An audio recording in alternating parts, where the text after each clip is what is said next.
দর্শক, একদিন আগেই বাংলাদেশের ভোটের মনোনয়নপত্র জমা দেওয়ার শেষ দিন গিয়েছে। মনোনয়নপত্র জমা দেওয়ার পরের দিনই বিএনপি নেত্রী বেগম খালেদা জিয়া ইন্তেকাল করলেন।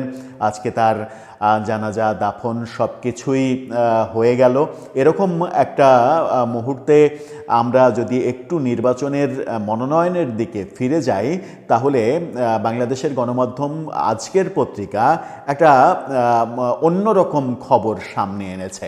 অন্যরকম খবর বলতে ৩০০ আসনে যে সকল প্রার্থীরা প্রতিদ্বন্দ্বিতা করবেন সেই সকল প্রার্থীদের মধ্যে আজকের পত্রিকা খুঁজে পেয়েছে ৩ জন প্রার্থীকে, যারা একসময় আওয়ামী লীগ করতেন, অর্থাৎ সাবেক আওয়ামী লীগ নেতা কিংবা নেত্রী। এরকম ৩ জন এবারের নির্বাচনে অংশগ্রহণ করছেন। তার মানে ৩০০ আসনে মাত্র ৩টি আসনে আওয়ামী লীগের কোনো নেতা স্বতন্ত্র প্রার্থী হিসেবে ইলেকশন করছেন। এটা একটা বড় খবর। বড় খবর এই কারণেই যে আওয়ামী লীগের নেতারা যখন দেশে থাকতে পারছেন না, মামলা মোকদ্দমা জেলের ভয়ে, সেই সময় এই ৩ জন কারা এতটা সাহসী যারা নির্বাচন পর্যন্ত গেলেন। এর আগে আমরা বলেছি যে একজন জেলে থেকে নির্বাচন করছেন, মাগুরার এক নেতা। এবার আজকের পত্রিকা বলছে যে ৩টি আসনের খবর তারা পেয়েছে। সেই 3টি আসনে 3 জন আওয়ামী লীগের নেতা স্বতন্ত্র নির্বাচন করছেন। কারা তারা, কোন কোন আসনে তারা প্রতিদ্বন্দ্বিতা করছেন, তারা আওয়ামী লীগের কোন পদে ছিলেন, চলুন একটু জেনে দেখি এই ভিডিওতে। থাকবেন পলিটিক্স টিভির নিয়মিত আয়োজনে।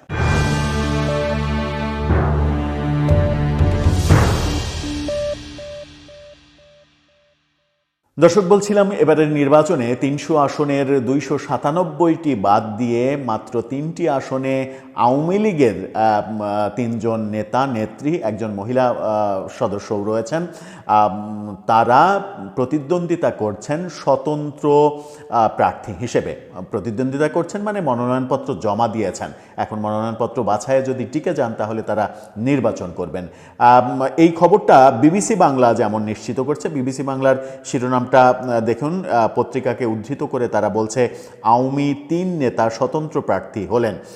এই খবর তারা যখন দিচ্ছে, তখন আজকের পত্রিকার যে খবর, আজকের পত্রিকার মূল পেজের প্রিন্ট ভার্সনের খবরটা দেখে নিন। সেখানে বলা হচ্ছে আওয়ামী 3 নেতা স্বতন্ত্র প্রার্থী হলেন। বলা হচ্ছে কার্যক্রম নিষিদ্ধ আওয়ামী লীগ এবারের সংসদ নির্বাচনে দলীয়ভাবে অংশ নিতে পারছে না, তবে দলটি ও সহযোগী সংগঠনের তৃণমূল পর্যায়ে 3 নেতা স্বতন্ত্র প্রার্থী হিসেবে মনোনয়ন জমা দিয়েছেন। তাদের মনোনয়নপত্র সংগ্রহ ও জমা দেওয়ার ঘটনাটাকে কেন্দ্র করে মিশ্র প্রতিক্রিয়া দেখা দিয়েছে। নির্বাচন কর্মকর্তারা বলছেন, কমিশনের আইন ও বিধিমালা অনুযায়ী মনোনয়ন যাচাই বাছাইয়ের দিন এ বিষয়ে সিদ্ধান্ত নেওয়া হবে। এই 3টি আসনের মধ্যে নরসিংদী 5 আসন, যেটা রায়পুরা আসন, সেই আসন থেকে মনোনয়নপত্র জমা দিয়েছেন যুবলীগের কেন্দ্রীয় কমিটির সদস্য ব্যারিস্টার তৌফিকুর রহমান। গতকালকে পরশুদিন সোমবার জেলা রিটার্নিং কর্মকর্তা ও সহকারী কর্মকর্তার কার্যালয়ে মনোনয়নপত্র জমা দেন তিনি। স্থানীয় সূত্রে জানা গেছে, ব্যারিস্টার তৌফিকুর রহমান নরসিংদীর রায়পুরার পাহাড়তলি গ্রামের সন্তান। তিনি শেখ মুজিবুর রহমানের বোন আমেনা বেগম ও শহীদ আব্দুর রব সেরনিয়াবাদের নাতি। এর আগে কয়েকটা নির্বাচনে আওয়ামী লীগ থেকে রায়পুরার মনোনয়ন চেয়েছিলেন তিনি। নরসিংদী জেলা প্রশাসক ও জেলা রিটার্নিং কর্মকর্তা মোহাম্মদ আনোয়ার হোসেন বলেছেন, এখন এ বিষয়ে কোনো মন্তব্য করা সম্ভব নয়। সাতক্ষীরা 1 আসনে, যে সাতক্ষীরা মূলত বলা হয় যে এটা এই অঞ্চলটা জামাতের ঘাঁটি, সেখানে আওয়ামী লীগের একজন স্বতন্ত্র প্রার্থী হয়েছেন। সাতক্ষীরা 1 আসনে কার্যক্রম নিষিদ্ধ আওয়ামী লীগের জেলা কমিটির কৃষি বিষয়ক সম্পাদক SM মুজিবুর রহমান ওরফে সর্দার মুজিব স্বতন্ত্র প্রার্থী হিসেবে মনোনয়নপত্র দাখিল করেছেন। পরে তার পক্ষে মনোনয়নপত্র জমা দেওয়ার অভিযোগে মাগফুর রহমান নামের এক সমর্থককে আটকও করেছে পুলিশ। অর্থাৎ তার মনোনয়নপত্র জমা দেওয়ার পরে একজন আটকও হয়েছেন।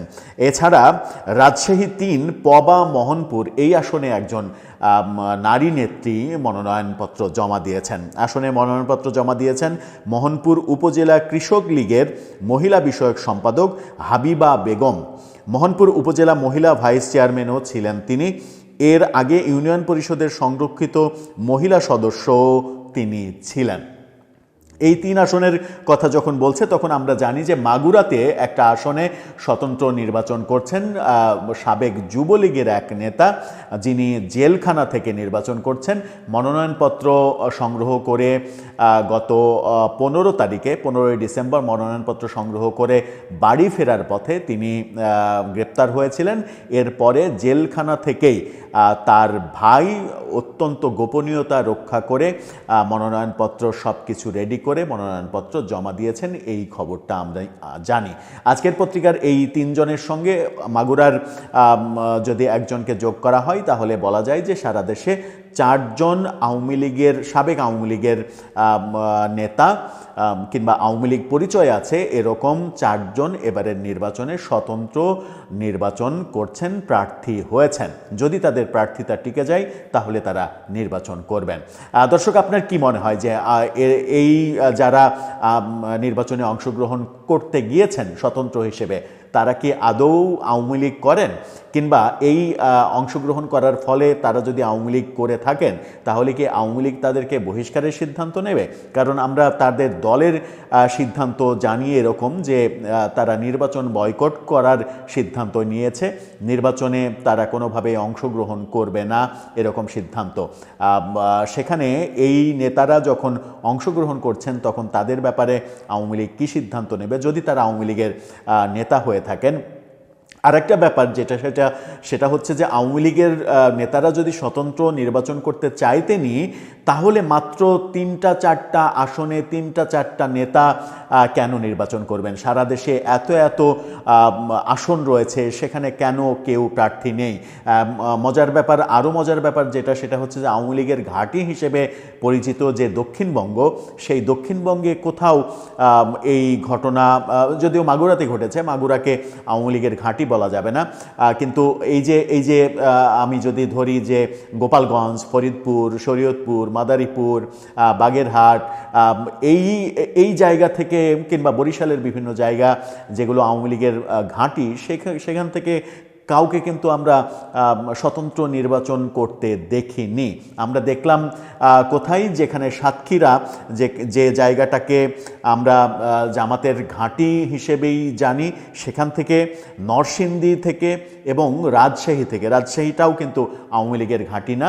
রাজশাহী 3 সেটা বিগত সময়ে আওয়ামী লীগের এমপি ছিলেন বটে, কিন্তু এই রাজশাহী অঞ্চলটা মূলত বিএনপির ঘাঁটি হিসেবেই পরিচিত। দর্শক, আপনার কি মনে হয়, তারা কি অতি উৎসাহ দেখাচ্ছেন এই নির্বাচন করতে যাওয়ার ফলে?